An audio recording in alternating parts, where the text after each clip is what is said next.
Marriage season ఇచ్చే కానీ ఏమైనా చీరలు ఇచ్చే కావాలంటే ఒక 100 చీరలు కానీ 500 చీరలు కానీ రెడీగా ఉంటుంది మన దగ్గర ఎనీ టైం స్టాక్. ఎవరన్నా రండి కస్టమర్ హోల్సేల్ రేట్ ఇస్తాం. ఇప్పుడు చాలా మంది ఏం చేస్తారంటే గిఫ్ట్ ఇచ్చేయాలి సార్ హోల్సేల్ చెప్పండి సార్ అని చెప్పేసి హోల్సేల్ చెప్పిన తర్వాత మళ్ళీ 20 తీసేసారు 30 తీసేసారు అంటే అది రిటైల్ వ్యాపారం అంటే చాలా మందికి అర్థం కాలేదు. కానీ హోల్సేల్ అంటే ఒకటి రేట్ చెప్పినారంటే పిల్లోడు మీకు 100 చీరలు కావాలంటే హోల్సేల్ అంటే ఒకటి రేట్ చెప్తాం అనమాట.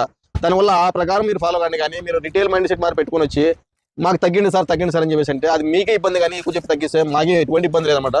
దయచేసి కస్టమర్ అర్థం మేము చేసేది మినిమం లాభంతో చేసేది వ్యాపారం అనమాట. దానికని హోల్సేల్ ప్రైస్ అంటే మీకు చాలా రీజనబుల్ అనమాట. ఐటమ్ చాలా రీజనబుల్స్ ఉంటుంది.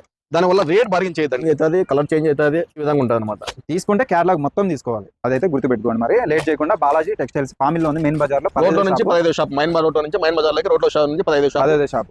చాలా మంది మనం ఇంత అడ్వర్టైజ్మెంట్ చేస్తున్నాం చాలా మందిగా మోసపోతున్నారు. సార్ మేము అక్కడ పెట్టాం సార్ ఇక్కడ పెట్టాం సార్ మేము తెలియక మళ్ళీ తీసుకున్నాం సార్ 2 దఫాలు 3 దఫాలు వచ్చి మోసపోయాం సార్ అని చెప్పి ఎప్పుడైనా దిగండి. మీరు ఎక్కడైనా దిగండి, బైపాస్ లో కానీ బస్ స్టాండ్ లో కానీ మీరు దిగి నాకు 1 నిమిషాలు 10 నిమిషాలు ఫోన్ చేస్తే 10 నిమిషాలు మీరు పలానా సార్ ఉంటే